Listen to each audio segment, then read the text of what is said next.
Hello everyone, welcome back to Lalitha's kitchen and vlogs అండి.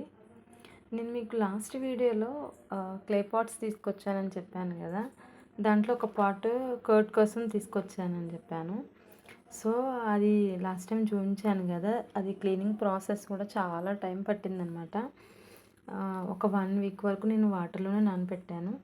తర్వాత ఒక 1 వీక్ వాటర్ పెట్టేసి అలానే ఉంచాను. తర్వాత గంజి వాటర్ దాంట్లో బాయిల్ చేయమని చెప్తే అలా కూడా చేశాననమాట. లాస్ట్‌కి క్లీనింగ్ మొత్తం అయిపోయిన తర్వాత ఇలా ఉంది.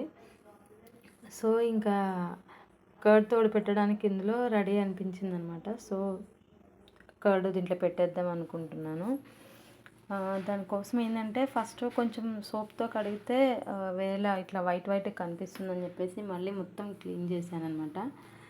నెక్స్ట్ అది క్లీన్ చేసేసుకొని కొద్దిసేపు అట్లా ఎండలో పెట్టేసి ఉంచాను. ఏంటంటే నార్మల్ సోప్ యూజ్ చేసినా కూడా వైట్ కనిపిస్తుందని హ్యాండ్తో డైరెక్ట్ కడిగేసాను. నెక్స్ట్ అది కొంచెం సేపు ఎండిన తర్వాత ఆల్రెడీ నేను మిల్క్ బాయిల్ చేశాను అనమాట. ఆఫీస్కి వెళ్ళే ముందు తోడు పెట్టేసి వెళ్తే ఈవినింగ్ వరకు మంచిగా తోడుకుంటుంది కదా పెరుగు.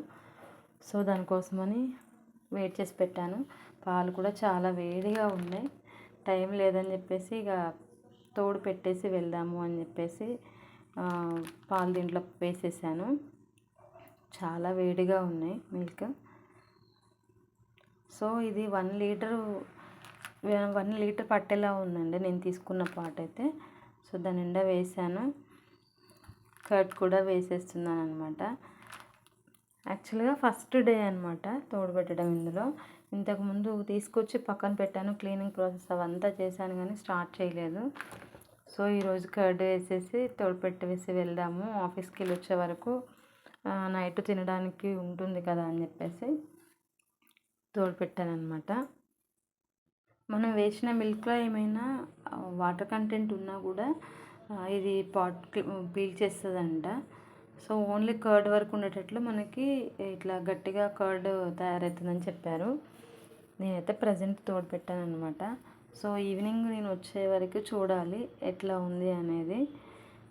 మీకు కూడా ఎవరికైనా ఈ వీడియో నచ్చితే please like and subscribe. Thank you for watching.